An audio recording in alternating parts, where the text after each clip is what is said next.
Welcome to Higher Ed Live, the live weekly web show all about the world of higher education, where we're all about professional development and digital empowerment. Thank you guys for joining me tonight. I am your host, Seth Odell, and I am proud to say this is our 46th episode, and Higher Ed Live turns 1 tomorrow. So it has been an amazing year. Look for a nice little recap post going up tomorrow.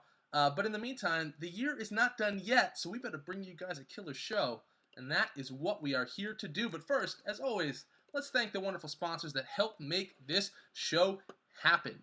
Higher Ed Live is sponsored by Integral, the creators of the Schools app on Facebook. Be sure to check out their webinar series about how they can help you leverage Facebook to increase yield and, you know what, retention too. That happens this Friday at 2 p.m. I'm sending a link out right now. If you guys are interested, make sure to check that out. But they're not the only ones. We are also sponsored by Update. Update is the leading web content management system, CMS provider for higher education. The company's web CMS OU campus is secure, it's scalable, it's got great tools and features, deployment flexibility, and you know what?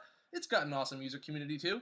In fact, it was the highest ranked CMS in customer satisfaction in 2010 EDU Guru survey. So if you guys need a CMS, you know what to do. Check it out at omniupdate.com. And finally, thank you to Scavenger. Higher Ed Live is sponsored by Scavenger, a Google-funded mobile game about going places, doing challenges, and you know what? Earning points too. Just this week, the Chronicle of Higher Education wrote a great article explaining exactly why Scavenger is making a difference in higher ed. I'm going to send a link out to that. If you haven't seen it, guys, believe me, you're going to want to read that coverage.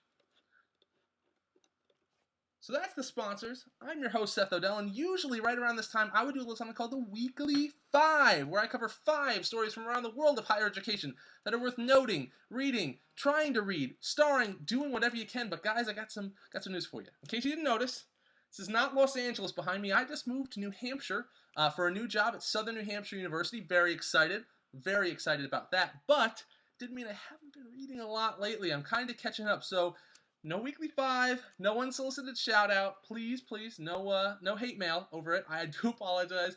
But in the meantime, guys, if you have any articles that you think are worth noting or reading, why don't you go ahead and tweet those out with the hashtag. As always, it's HigherEdLive, and let's share those, because I'm looking to you guys for a little bit of help this week, because let's be honest, I've been unpacking a whole lot of boxes, and I've fallen just a little bit behind. So let's dive right into the topic, because, to be honest, guys, we have a lot of data, a lot of stuff to talk about today anyway, so I don't want to waste any more of your time. I want to dive right in and have an amazing show. So let me go right ahead and bring on tonight's guest.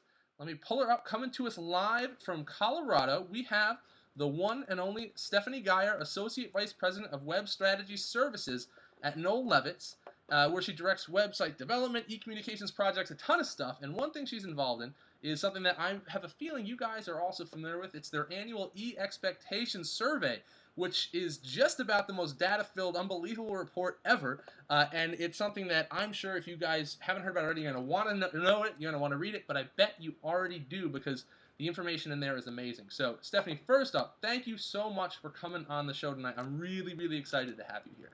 It's my pleasure, Seth. Thanks to you, and congratulations on your new gig, and happy birthday to the show.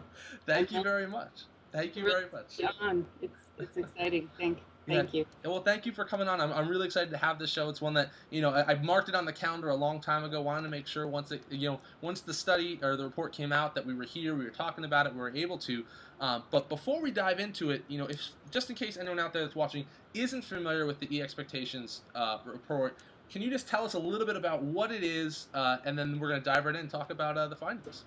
I sure can. We started this study in 2005 around a conference room table with some partners saying, golly, I wonder what those kids really do want out of these websites that we're building for them. And because if you work for Noel Levitz, you don't decide what to have for lunch without data, we knew that we had to do some real quantitative research. And so we started E-Expectations very simply, and it has grown ever since. We have some really important partners at the table with us for this particular study that I'm talking about today. OmniUpdate, one of your sponsors, also a partner for us in website development and CMS, but also helping us out with E-Expectations. And NRCCUA, the National Research Center for College and University Admissions. So it was a good year for us. We have a little extra money in the budget, and so we did something new. We did our usual 1,000+ telephone interviews with high school seniors. And then for about half of them, we finished the interview and said, hey, do you have mom or dad or a family member who's helping you with your college search at home? Can we talk to them too? And so we were able to do more than 500 interviews with parents of the students with whom we just spoken. And so that gave us the opportunity to pair some of the questions and answers that we put in the study this year, and gave us some really interesting insights into the similarities and differences between the students and the parents. You know, I've been a huge fan of the survey. It's just so full of information, and something, if you watch the show, you guys know that I'm all about, measuring what we're doing, calculating it, making the smart decisions, and this is the prime example of having so much information at your fingertips when you look at this report. I mean, it's so much that it's almost at times overwhelming, but one of the biggest takeaways when I first looked at it was the parents' information. I mean, it's just so amazing to see the correlation between a prospective student and a prospective student's parent and their involvement, and understanding the role that the parents play, and in turn the fact that they are both very serious different audiences with similar interests that we have to work towards. And maybe that's a great place for us to start, actually, is to dive into a little bit about the role of parents. So you said this is, it's a big thing, obviously talking about 500 parents. What were some of the things that you came across when you were looking at this? Because there's a lot of numbers in there that I thought was so interesting and surprising when you do look and compare students and their parents. Well, a couple of things. I will preface this by saying I was especially tickled to do the parent study this year because I am now a helicopter parent. My oldest child, Jorma, is a high school junior, so I have new perspective and new appreciation for what it means to get your kid enrolled in the right school. So we looked at the differences and similarities in a couple of ways, and one of the interesting similarities that came out, which has created a little bit of a buzz, is that neither parents nor students seem particularly interested in blogs. Now, there's some debate, and it was a very simple one-up question in the study, but more than 75% of both parents and students said that they never or only rarely read blogs on college sites. And I have to eat a little crow here because I've been telling a lot of clients for a long time, hey, let's try some social media, let's try some blogging. And now I'm saying, knock it off. Well, maybe not exactly. I think the concept behind the blog content is really strong, but I think the venue is really where we run into opportunities or perhaps challenges in the traditional blog. So that's been a little bit of discussion in some of the sessions that we've been doing around the country. On email, interesting, both parents and students say that they are interested in using email. 93% of the students, in fact, say that they'll give us a viable email address. So I thought that was good news.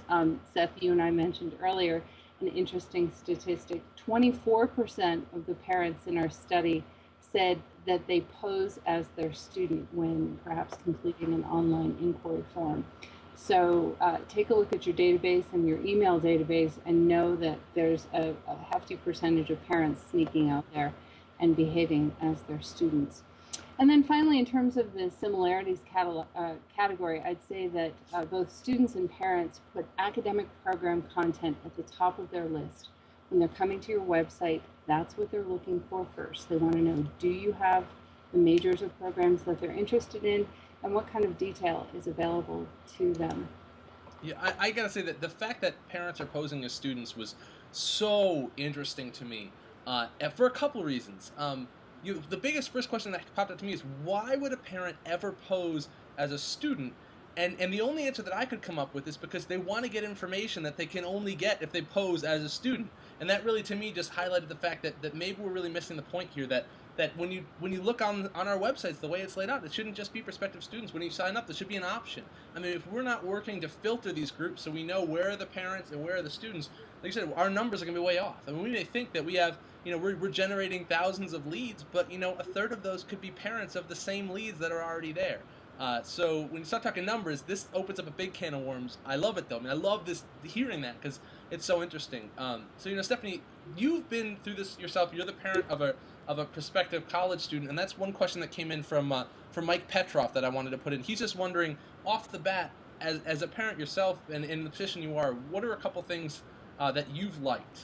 And this may be something that we may just hit on throughout the whole show, but things that catch your eye What is there anything so far that's jumped out as you? Because you're really seeing this from definitely two sides of the coin. Yeah, it's an interesting couple of years ahead for myself and my husband in doing this. I'll tell you that something that I have appreciated is when I'm looking at an inquiry form for a school that I think might be a good choice for Drolma, I'm tickled when they give me the opportunity to enter my own information and let me say, yes, I'm the mom filling out this form. This is my child's name. This is her email address. This is my name. This is my email address. Talk to both of us. I think that's the best possible solution. It takes some database magic on the back end with your SIS, but it's worth the time and effort. Being able to talk to parents from the top of the funnel down gives you so many more opportunities to express your key benefits, get your brand and your platform across, as well as, and here's the secret sauce for me, as a mom with not a lot of time, I want to know dates, I want to know deadlines, I want to know cost. And so if you can get that stuff to me in front of me pretty quickly, I'm going to be pretty happy with you. Absolutely, and that just also brings up the point that again, the parents aren't just involved; they're involved in that final enrollment decision, and that's what we're all here to do. And I think that relationship has only been highlighted even so much more in the report. I just think that was very interesting, really interesting numbers. Something that I don't think you can spend too much time on looking into. It just was definitely one of the big takeaways for me this year, but definitely not the only one. One thing I find really interesting is this is a conversation that a lot of folks in higher ed are getting into. Myself obviously included, but going mobile. What's the role of mobile right now in higher ed in general, but also, in this case, what's the role as far as prospective students go? Are they using mobile phones and tablets to access our site? Are we able to communicate with them? This is a big question too. So, what kind of stuff did you find something with mobile in general as far as its role in higher ed, its role in admissions at this point? Well, we think it's low to start, but it's going to grow. So we, in the study, saw 82% of students and 86% of parents saying that they own mobile phones. Of that subset, just 14% of the students and 5% of the parents have viewed college or university websites on their mobile phone. Now, I was just in a meeting last week with my partners for E-Expectations, and we are doing a micro study this fall specifically on mobile, and we're going to take it apart a little bit. So the methodology for the study this year only asked those who said that they owned a mobile phone whether or not they had accessed a college or university website. Now we've got tablets to contend with.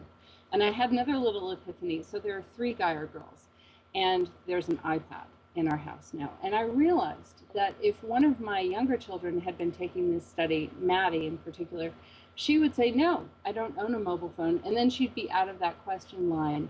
But she is an avid user of my iPad. She doesn't use it for college search just yet. She's only a 5th grader.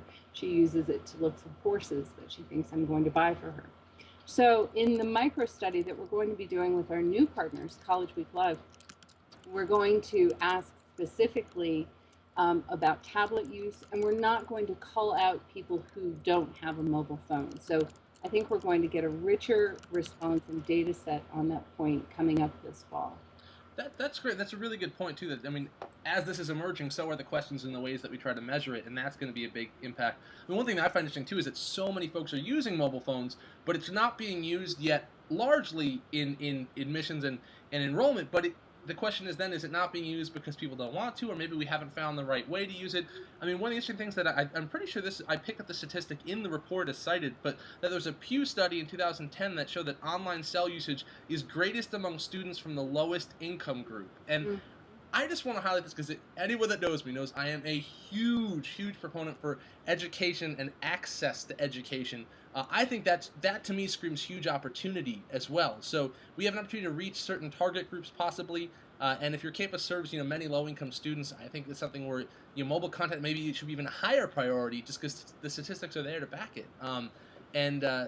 It's just really interesting. But a big point I think you made is really true is that when you're asking students this, a lot of students don't realize is a tablet a mobile device or not. They're not thinking the same way, and this goes the same way. I'm sure the challenges you folks face with asking someone if they've read a blog before. Well, maybe if the word blog wasn't in the title, they didn't even realize that was something that they were reading. So I'm sure there's a lot of challenges there in getting those numbers out of people that maybe don't really know, our lingo or what we're looking for. It's true, but it's a great opportunity and challenge with fielding a research study like this. That great questions just beget more questions, even if we do get a few interesting answers along the way. So I'm pretty excited about this fall with the mini studies that we're doing, and then again returning to the big study, which we field in the winter. So we'll have some longitudinal data on those students who are entering college in fall 2012. And a lot more data pieces along the way. So stay tuned. And Seth, I wanted to mention to you that we are always open to and interested in getting questions from our community, from you. And so if you have them, if there's a specific permutation or twist that you're interested in, I'd love to see it on Twitter. I know you've been including my Twitter handle in the realm of the communications. It's @StephGeyer. And also we have a hashtag, which is hashtag E-Expect. And so there are a couple of great ways for you to get those questions to me, or I suppose, Seth, if they just responded to you, you can pass them along to me as well. I'm very anxious and interested to hear them. Yeah, absolutely. It sounds great. Now, we have another question coming in I just want to pull up real quickly. And that was just a question that came in that said, are students viewing viewbooks on tablets mobile, or do they still prefer paper? So that's a good question. I'm not sure if the survey hit specifically on what students were looking at on mobile, or was it just if they were looking on sites in general? That's a great question that we actually talked about last week in our team meeting. So I think that's one, Seth, I'll ask you to forward to me for later so it gets into my file. Yeah, good job. Absolutely. I think that's a really good question. And more and more, I think, when you look at tablets, it is the kind of thing that, finding what what content students want. This is the same conversation we always have with mobile, is that, you're not looking just to build a site that looks exactly like your website. We have to look at what it's being used for, how we can provide content in a way that makes sense with the platform. Another thing with mobile is, is text messaging too, which is still really new. But I think there's some interesting potential there. I mean, I do think mobile is going to be the thing to follow, man. I mean, I'm really interested. 24% of students, looking at on a site via mobile may or may not be a lot, but next time, pull out your phone and go to your site. It's really interesting. How long does it take for you to browse on a phone to actually get to your program pages where students can get information? It's a fun test. Really look at it and time yourself, because there's some people think so. We still need to definitely make that smoother, because again, if that's even just 25% of the students, that's still a large piece of the pie. So you never know. A fun test. You're funny. I think you're a little sadistic. A little bit, but if you have some patience, it could be fun. Okay, we got to get right to this. One of the big findings. This is the kind of thing that's going to be the subhead of probably the whole thing, which is just, the question of, can a negative web experience get your institution dropped from a prospective student? So I want to talk a little bit about that, because that really, again, is the kind of almost the subtitle of this whole report. That's such a huge finding. It is, and it's interesting to see that year over year we see a growing percentage in that top category saying, if I don't like what I see, it's going to reflect negatively on my whole perception of your institution. I've actually heard students and now parents articulate, golly, if they can't get a simple website right, how are they going to manage to educate my child or me as the prospective student? And that's really powerful and kind of scary. So we gave them kind of two categories where we saw 64% of the students and 73% of the students saying, if I don't find what I like, I'm walking away, or it's going to at least give me a bad taste in my mouth about this school. I'm going to be a little more skeptical and less enthusiastic. And I don't think that we can risk it. It's a tough economy. People are looking at higher ed really carefully, especially those private institutions where that sticker cost is sometimes insurmountable, especially for a family that doesn't have a lot of college experience or know-how. So we've got to get it right, and we've got to pay attention to what they tell us they want and need from the experience. And as you were saying before, Seth, we've got to make sure that the experience works well on the platform that they're using. So that brings up... Oh, please, yeah. Oh, that was it. Okay. Well, this brings up the big question to me then, which is, if we get it wrong, they're saying they walk away. So how do we get it right? And while it's a huge, huge question, you guys also have some really interesting numbers there. I mean, this to me is not the sexiest data out of the whole report, but this is probably the most valuable, I think, personally, which is just that you've surveyed exactly what do prospective students want first. What do they want to be able to get the quickest, easily, accessibly, So why don't we talk about those numbers? Because I think, again, this is, to me, was the stuff that I really sat on for a while and kind of marinated on, because there's a lot to think about here. Well, and it's been consistent. If you look at the studies from 2005 all the way up to 2011, you'll see that year over year, we know that prospective students and parents, we studied parents back in 2008, and they said it then, that the first most important piece of information they want to know about are your academic programs. Now, the challenge is we think about putting together academic program content on your website, and we think about our catalog. We think about the challenges that we have sometimes in engaging faculty to participate in creating well-crafted marketing language for that content. We think about search engine optimization and maybe even search engine marketing. And all of those things make the thing that they want most the hardest thing for us to do. And it makes for, fortunately, a lot of work for my team. I have 4 writers who do this for our clients all the time, but it's hard work. And even once we get it up there, sometimes it falls apart. It is the most important. 38% of the students and 42% of the students, and this was unaided, open-ended, said, give me academic program content. The next highest category of information comes in that money bucket. So wanting to know about cost, about financial aid, about scholarships, and enrollment and admissions information kind of neck and neck when you combine all of those affordability issues. 24% of the students said that they wanted just, can I get in?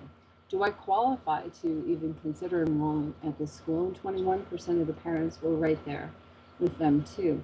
It's interesting, Seth. One of the first things that I learned when I turned my marketing career into higher ed, which was 20 years ago now, I had the opportunity to work with a Noel Levitt's consultant, and being the smarty pants that I am, I said, okay, consultant, give me your silver bullet. What do you know that I don't know about this market? And his name is Charlie Hutchins. He said, well, I do have it. He said, there are 5 questions that prospective students and their families always ask, and they are, do you have my major? Can I afford to get in? Can I get in? Is the location right for me? Is it the right venue? And that question has changed a little bit over time as we see the advent of distance learning or online education. And in those instances, the is the location right for me question morphs into, is your mode of delivery for that online education going to work for me? So 4 really kind of logical yes or no questions. And then the 5th question, which the website can help so much with, is fit. Does it look like I'm going to be okay there? Do I see other people who look like me? Does it feel right? Can I get a sense of the place and the people? And with the advent of video and things like web chat, live chat, there are more and more opportunities for students to see that for themselves before they actually set foot on campus. Absolutely, and I think there really is more and more opportunity to deliver this information they're looking for, and it's an exciting challenge. Michael Phoenix had a really kind of funny comment on Twitter saying, well, if all students drop institutions from their list for having negative web experiences, what if there's no institutions left? Or I think I'm paraphrasing, but that's the exciting challenge, though. In all honesty, is that right now, when so often you sit in meetings and you talk about your competitors and how can we beat them, and you can say, bottom line, we can beat them with our website. That's there. The information is there. We know what they're looking for. If we deliver a better experience, we can have a better opportunity to keep them. So, very funny point, but I think I love the challenge. I think that's really exciting.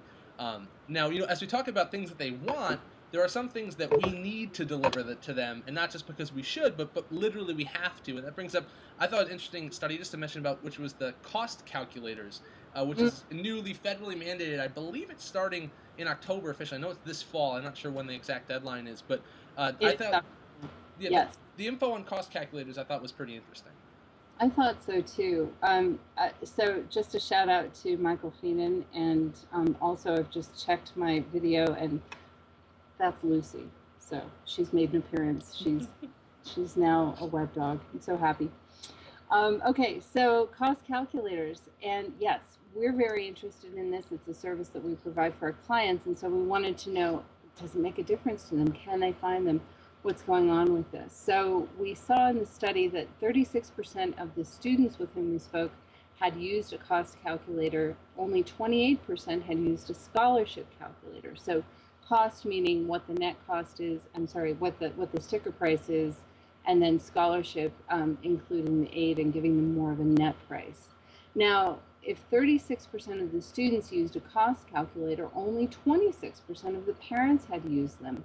And 28% of the students using a scholarship calculator, only 20% of the parents had used a scholarship calculator.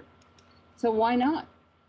Well, for the students, 50% of them hadn't found one. They just hadn't run into it. So more than half exactly said, what calculator? I haven't seen one of these things. 67% of the parents haven't seen them. We talked a little bit earlier about kind of getting content to parents, and for me, this is one that, golly, if I got an email from an institution saying, hey, Stephanie, we know you're looking at our school for your daughter, Drolma, how about if we take a look with you? Here's a handy-dandy, easy-to-use, no obligation, no cost resource to kind of spec out at an early stage what the cost is going to be. I'd be right on it. And so I think the challenge is, the argument that we have a lot of times is, golly, I really don't want them to use it. I know it's federally mandated, but I don't think everybody is going to appreciate the outcome of the calculator. And I think that that's missing the boat, missing the opportunity. Now that the government has mandated it, you've got to do it anyway. And there are some rules about where it has to appear.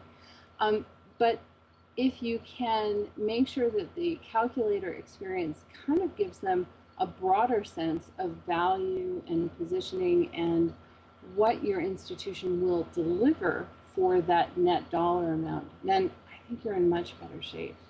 So front and center with those calculators, and golly, if you don't have one in the works now, you've got about 2.5 weeks or so to get going. Give me a call, I'll see what I can do to help. Great. Now, another big one that hit home for me that I thought was interesting was the stats on interactive map usage. This is something I've talked about before. I'm big into both. I really follow interactive map stuff. I also am into virtual tours and how those two things can bleed together and sometimes be the same thing and sometimes be a separate thing. So this is a good example of how useful is this? What are people getting out of it? So what were some of the stats that we found with how prospective students are utilizing interactive maps within the actual recruitment process? Sure. So 40% of the students that we talked to had used an interactive map, which we thought was a pretty good percentage. Certainly we'd like to see more. 22% of the parents had used them. But for the students, more than half, 54%, said it was to explore campus. Again, as I was saying before, to perhaps get a sense of place, to get an idea of what the space looks like, to see, gosh, is it an urban campus, is it a rural campus, is it a kind of closed contained, or is it integrated with the rest of the community in which it sits? 17% said that they use it to make their way through, that they were perhaps looking on a mobile device and using the map to walk on through. 8% just to get a sense of that campus layout. Now this is interesting. 7% said that they used the interactive map as an alternative to a visit. And we saw that 8% of the parents said that as well too. Another 7% looking for a specific location on campus, maybe looking for where the admissions or tour center is. And then just 2% looking in on dormitories. Parent results were similar. About a third of them said just to explore campus, get that sense of place, and exact same 17% to make their way through that campus. Interesting here, now just 2% of the students said that they wanted to use the map to explore residence halls or dormitories. 10% of the parents, and I suspect it's the moms, wanting to use the interactive map to explore the dormitories. So interesting to see the differences. It is, and it just again brings up the huge interesting problem that campus maps are much more about exploring campus and not just about campus navigation. But at the same time, we're only talking right now about prospective students, and obviously, your current students, your staff, your faculty, they all need an actual campus navigational map. So that brings up the loaded question, which we don't have to hit on today. But what do you do? How do you blend those? Can you deliver all that in a single service, or is this something you have to really break up? Because clearly they're looking at it and they're looking at it for certain things. I thought that was interesting, but I think we should dive right into the juicy subject, which is this is what I want to talk about. Just social media. Okay. I really want to get into social media and talk about this because this is something that, more and more folks are talking about, how are we doing it? Is it worth it? It's been several years that most institutions have been utilizing social media. Let's look at what students are and aren't looking at, because I think that's really interesting to see. So let's start. Let's start with Facebook and talk about some of the Facebook statistics. That's kind of always the big elephant in the room. Let's see what students had to say about their usage of Facebook in the selection of schools that they've been looking at. This is really interesting numbers. Sure. So 80% of the students with whom we spoke use Facebook. No surprise there. 48% of the parents use Facebook. And for the final time, I'll just invoke that our daughter, a little bit of a Luddite, just now got onto Facebook, and her father and I are both her friends. So in fact, we've been on Facebook for years, and she just got there. So a little bit of a reverse from the data that we see here. But interesting point on this one for me is 27% of the students viewed a school-specific site, meaning one of your pages.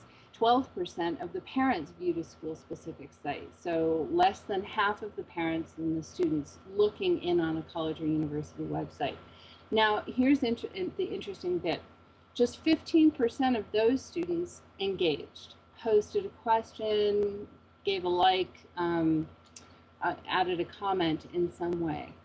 26%, so almost double, of the parents engaged. So fewer parents in there, but if they're in there, they're more likely to mix it up than their kids. And I think that's interesting. It makes me wonder for our clients who are using social media strategies, and hopefully they all are in one way or another, do they have their radar up, and are they looking around for responses and engagement points with parents? Are they feeding content through these networks specifically for parents? They're out there, maybe not in huge numbers yet, but I think it's growing. And as a parent of a prospective student, the advice that I gave my daughter was, all right, here are 3 schools that I think are good choices, perhaps for you, based on where you are now. Here are the URLs for their websites, and I want you to go find them on Facebook. And she did. And she felt like she got very different experiences from the Facebook experience versus the web page experience. And in some cases, it skewed her perception of the school to the positive and to the negative. That is really interesting. I think, so Mark Greenfield asked a great question, which I'm going to pull up too. I'll say, he said, what are the thoughts on 27% of students viewing college Facebook pages? I'm curious, guys, do you think that's a lot or a little? Is that more or less than you thought? I would love to hear your thoughts on that, because I'm not sure. Stephanie, do you have a thought? I mean, to be honest, my initial gut reaction is I would have thought it would have been a little bit higher, but then again, when I think about 1 in 4 perspectives, that actually seems like a decent number. But off the cuff, I kind of thought it might have been low. I thought it was low too when I got the data in the spring. And then this summer has been my summer of user tests. I have been doing remote user tests constantly. I have 4 different clients that asked me to do them. And in each user test, I said, hey, golly, have you looked at this institution's website previously? Yes or no? Have you looked at their resource on Facebook or Twitter? And it was the exception rather than the rule to find somebody who had. And when I'd say, golly, you haven't done that, why not? They'd say, I didn't know I could. So I think it's an awareness issue. And I think for us, it has to go beyond putting the little Facebook logo on your global navigation, on your web page. Just having that icon there in the kind of pantheon of all the other links that I know you have isn't getting through to them that there's a resource to use. That's really good. Social media callouts are simply not enough. I agree. I think that's a really good point. And one of the things that came out in the study that I thought was so interesting is if 27% of students are viewing it, well, what are those students actually looking for? Because that's a big question too, because they're there. And the stuff that I found so interesting was that 53% of the students that did go to a site said that comments from current students about what was happening were most appealing, and about 20% said they valued general announcements, news, events, and programs. And what that says to me, just kind of gut reaction, is that they want to see just a snapshot of what it's like to be part of your community. So it just goes to show you more that you need to have that active community, because they kind of want to use Facebook as a little bit of a window in. Parents might be more likely to jump out there and ask a question, but even so, prospective students want to see what is it like, what's the conversation, what are current students talking about, what's going on your campus right now. It's sort of like the porthole into campus life, you could say. I think that is a great point. I will give you just a little tiny correction, Seth. Oh, sure. It was 53% of the parents Oh, okay, who parents. thought that current student comments were most appealing. And I thought that was really interesting, that the parents were looking for the current student engagement out there to, I think, again, get a sense of place and comfort with their little darling going and being a part of that community. The highest rated Facebook content for students was general information. News, events, programs, show me what's going on. And I thought that was pretty telling too. Now, again, the more I think about it, 25% of your perspectives potentially looking at your Facebook page, still a very strong number. I like it, especially because they're not by no means the only audience you're using Facebook for. You're using it for current students, for alumni, for a lot more. But let's shift gears a little bit and talk about the other one that gets a lot of headlines, but these numbers didn't surprise me, but I've kind of been a hater on this for a while, but let's talk about Twitter. Because clearly they were not created equal when it comes to students, it seems, at least in the recruitment process.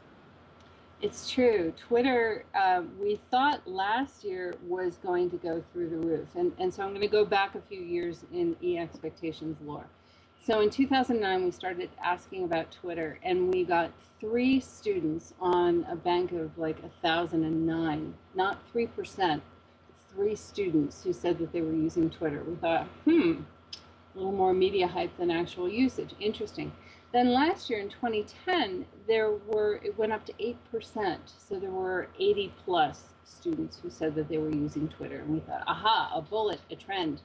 Still not big numbers, but it's moving quickly. That's exciting. This year, it went up 1 percentage point to just 9% of the students that we surveyed said that they were using Twitter at all, much less for school following. So just 19% of that 9%, so now we're talking about minuscule numbers, say that they're following tweets from a specific college or university. And only 5% of the parents overall said that they were using Twitter. So there really weren't enough to even count and talk about here in this study of the parents to say that they were following particular schools on Twitter. Now, I got to give a nice plug. Interestingly, coming from Mike Petrov coming in on Twitter. Let me go ahead and try to pull this up. He says at Emerson College we had 52% of accepted students following us on Twitter, and he links to a survey result. So I will say that this is a great example that we definitely need to be saying this, that all of these statistics are not going to be reflected on each and every campus. So these are things that take with a grain of salt and do your own research too. This is more of a snapshot of the industry, because great point, Mike, that this is not going to be the case for everybody in every case. I love that he has the designation of the funnel stage, Mike. I think that's really telling. You said of your accepted students, so they're pretty far down in the funnel, and they're the ones who've tuned into your Twitter account. And that makes a lot of sense to me from kind of the enrollment process.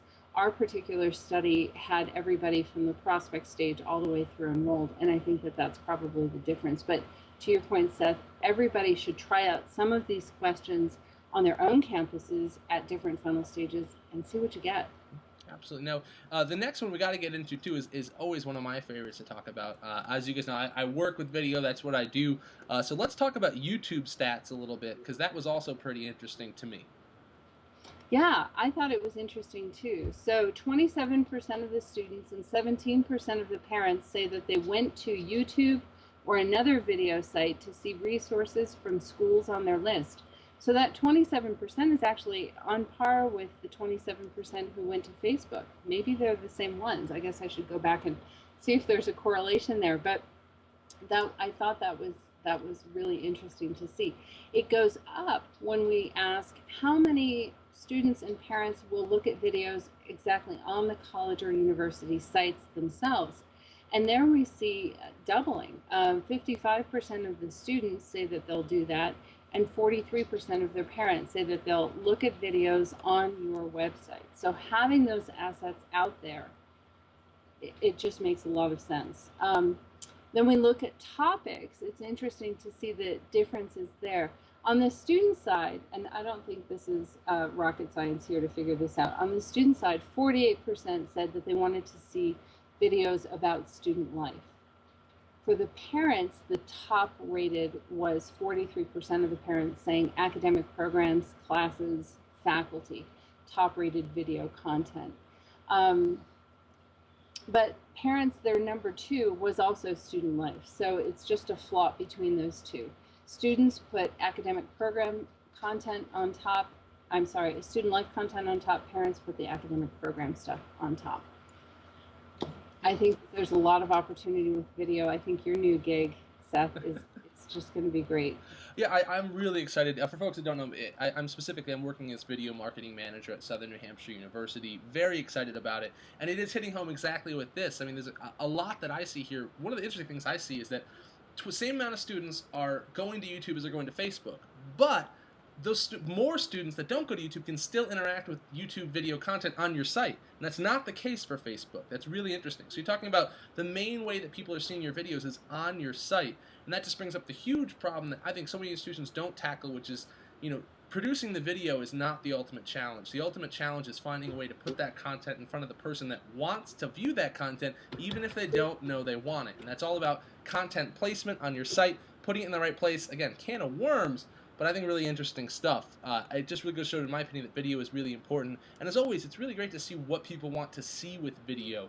When it comes to parents really wanting information on academic programs, things like that, before you even shoot a video, you should be asking who's it going to be going for, how are we going to get it in front of them, why are we doing it? And these are just some great stats to me. I think it's very interesting, especially when you put them all three together, when you compare comparatively that we talk about Twitter, Facebook, YouTube a lot in the same sentence when we're talking social media in higher ed.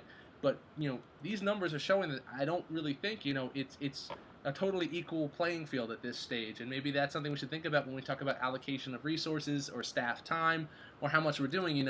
It's interesting that they don't appear to all be created equal, at least in the eyes of prospective students. I couldn't agree more. Great. Now, when we're talking about the social media stuff, it's really what I find interesting too is the email stats, because this to me just says that at the end of the day, it is always going to be a little bit fundamental. It's funny, I think email is fundamental, but at this stage I think it absolutely is in recruitment. But it just seems that the email numbers are just huge as far as how folks are utilizing email and email usage within a prospective student's process in learning about institutions. I love having this data point, Seth, because I get to do a lot of arm wrestling when I'm on campus with faculty and administrators who have children, college-age students or college students, and say, my kid never reads email. Yeah, they do. If they're getting their Facebook alerts through email, then they're reading email. And what we saw in this study was 86% of the high school students said that they are using email. 80% of the parents, I don't know where the other 20% of the parents are, but they're using email. 93% of the students who are using email said that they'd give a school a legitimate address, and 81% of the parents said that they do that. Now, the interesting thing is that a lot of them are willing to do it at the top of the funnel. So let's see, quick math, 52% of the students who said, yep, I'm going to play with you on the email front, 52% of them said that they would do that before they completed an application. And on the parent side, it was also 52% who are using email and who would give an address to a school would do that before their student has completed an application. Huge opportunity there. If you aren't emailing to your prospective inquiry pools, you're missing the boat. Now, that said, you've got to have layers. So I think texting coming into the mix, having social media as a venue for layers. And I know it kills me to say it, but it's true. There's still room for print and direct mail out there as well. Absolutely. I mean, I was talking to some prospective, college-bound students back in July, and yeah, and it's very interesting. It depends, but they still have examples where print mail, worked for them, and it's something that actually resonated with them. But then one student told me that he was looking at a lot of schools, but that he actually got 2,400 emails during the process of looking. He actually had a folder in his email that he saved everything in, and it was 2,400. So it goes to show, like anything, I mean, man, you got to find a way to stand out, deliver the kind of content they want, because it's interesting that they're so quick to give up their email, but the question then is, how are you utilizing that information? And we should know, we talked earlier about the parent situation, about parents kind of pretending to be students. This is where that's happening. It's happening when you're asking for an email and you don't have an option that says select I'm a parent. this is where you're getting the wrong information and having parents say that they're prospective students when in fact they are not. So keep that in mind, guys, that this is the stage, most importantly, I think, we need to make sure, if nowhere else, you can differentiate between prospectives and students. Or prospective and the prospective students' parents, excuse me. Mm-hmm. I would really love to see more people jump on the bandwagon. And if I could, I'd just like to pull in some data from another study that we do at E-Expectations. Please. It's called the E-Recruitment Practices Report, and we do it every 2 years. And it's kind of the reverse of the E-Expectations study. In E-Recruitment Practices, we're talking to admissions counselors and marketing folks on campuses to ask this particular question: does your email office collect email addresses for parents? And we've seen a significant increase this year in the 2010 study. It was as high as about 72% for the four-year privates, only at about 50% for the four-year, only at about 50% for the four-year publics, and just at 10% for the two-year schools. We then went on to ask, if you are collecting email addresses for parents, when are you doing that? And 81% of the four-year publics and 86% of the four-year privates are doing that at the application stage. So if you think about what I just said about 52% of students, 52% of parents being willing to offer up and engage in email communication with you at the top of the funnel, there's a huge disconnect there. That's a really, really good point. That's really interesting. And that kind of brings me to the stage to say, we've kind of gone through a lot of the survey. Again, guys, I sent out the link. I'm going to send it out again. If you haven't read this, read it. If you have read it, share it if you haven't already. Pass it around the office. This is so much information. Stephanie, how do we begin to even make a next step here? How do we make conclusions? There's so much information here. How do you take a report like this and put it to action? What are some thoughts on your end about the conclusions of these findings? I know, Seth, we've got a wide audience here in terms of positions that they represent on campus. So for some of you, it may take some investigation to find out whether or not you're doing email, what's happening with social media. Depending on where you're sitting on your campus in terms of your position, you may not know the answers to all of the questions that we're posing here. I think beginning with some research and having a look at your site, user testing is a great way to see what the users experience, and looking through their eyes is just incredible. Seeing what they don't see is usually one of the biggest eye-openers for me. I think there was a pun in there somewhere, but I'm going to keep going.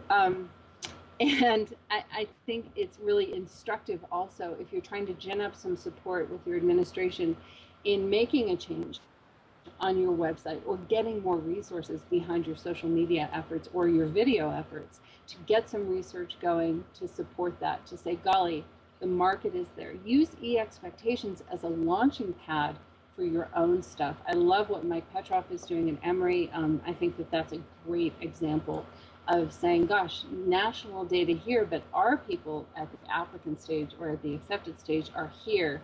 And how do we want to shift and personalize and customize our approach for our own market? I think it's a great conclusion. It's really good points.